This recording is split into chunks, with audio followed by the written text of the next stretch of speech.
Hello, beautiful family. Welcome to your devotional number 3 on the topic of the art of service.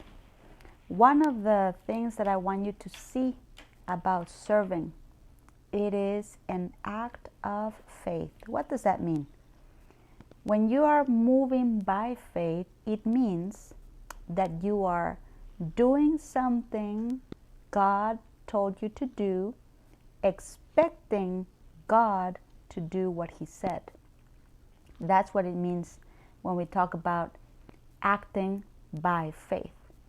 So serving is definitely doing something God asked us to do, expecting God to do what He promised. When you serve, you are sowing a seed. When you serve, you are activating a divine law of promotion. Now, this might be the first time you ever hear this, so I want to say it slowly, and I'm going to say it again. When you are serving, you are sowing a seed. When you are serving, you are activating a divine law of promotion.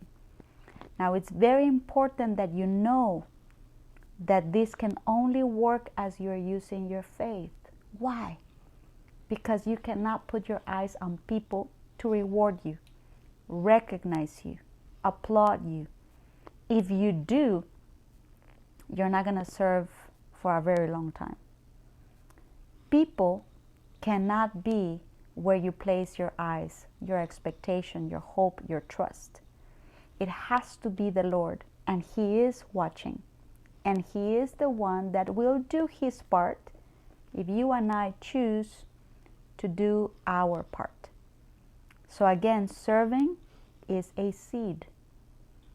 And it is the seed of time, your attitude, your excellence, your giftings, your talents, everything you are in benefit of someone else.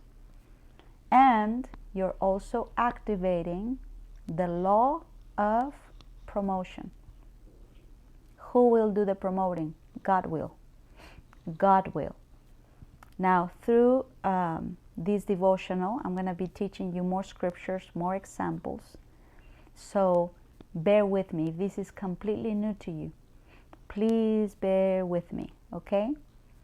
I want you to see Matthew chapter 20, and I'm going to read it from the Worldwide English translation, because the other translations use the word slave, and I don't want you to be thrown off by that word. It's just a translation of servant.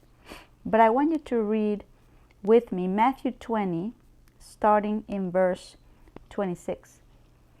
Jesus is talking to their disciples about not longing for position. And you can read the context. They are wondering who can be at His right and at His left in the kingdom of God.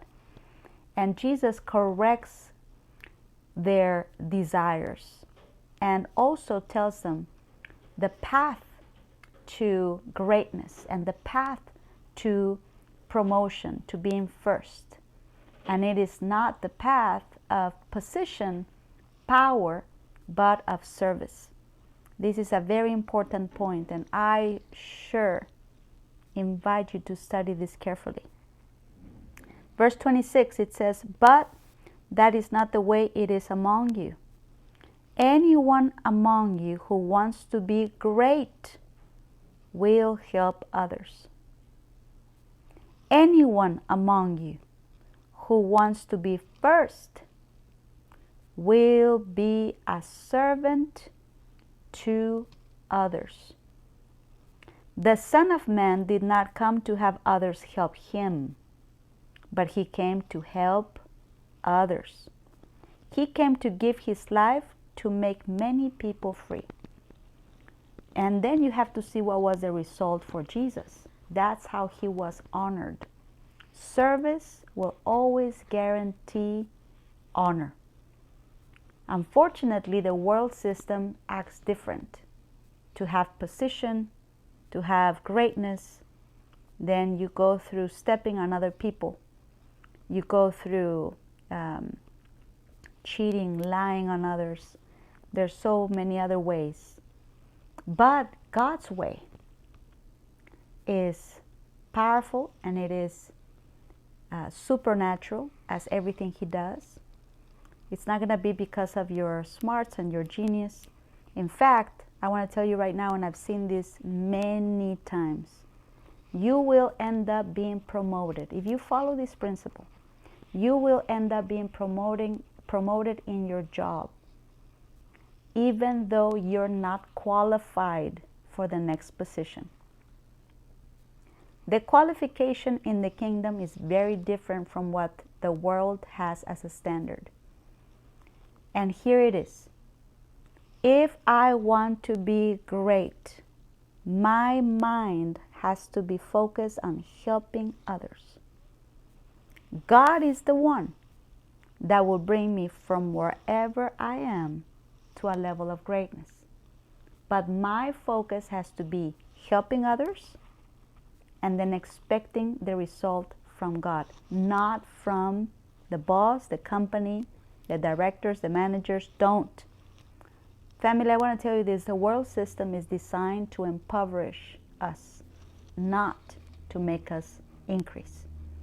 So don't put your expectation on the world system to see the results. You have to put your expectation on the Lord and only on Him, and it works. I've seen many testimonies in our own ministry, in our own churches, where someone dared to try this out and saw promotions that still they cannot explain. How did I get here when I received a position that I did not qualify for? So I encourage you, when you do whatever you do, if you are a cleaner, if you are a clerk, if you are wherever you are, if you want divine promotions, then you enter with this mindset. My focus is going to be helping others in the highest level of excellence. And my purpose will be to serve. And God said, I will be promoted. You're going to be criticized for doing that. The other employees are going to tell you, why are you picking up the trash? You're not going to be paid for that. Why are you wiping the floor now that someone spilled? They're not going to pay you for that. Why are you carrying that grocery bag to someone's car? They're not going to pay you for that. You see, the world system will try to make you adapt to their very low standards. But if you decide to challenge that and do it anyway and say this, I'm not here for the paycheck. I am here to serve. I'm not here only to be paid. I am here to serve. And I will be repeating some of these things throughout the videos, but service is not doing what you were paid for. Service is what you add, the added attitudes, the added details, the added tasks, because you want to help. And that will make you shine. You will be known pretty quick. And something I realized is that God has placed a radar in high management everywhere for those that serve. You will be noticed. Not because of your genius or your talents, because there's something about you. You're wanting to serve. You have a desire to serve. And you help everybody. The expectation is where we fail. Some people try this and don't last very long. And some people try this and see miracles. What will make a servant last? What will make you last is where you put your expectation. Your expectation has to be on the Lord alone. And watch what God will do. Thank you so much, family, for listening. And if you would like to sow a seed, Wisdom for Winning Church, you can by going through PayPal or Zelle. The email is pastoranna@wisdomforwinningchurch.tv, or you can sow through Cash App, Wisdom #4 Winning. Thank you for listening and have a blessed day.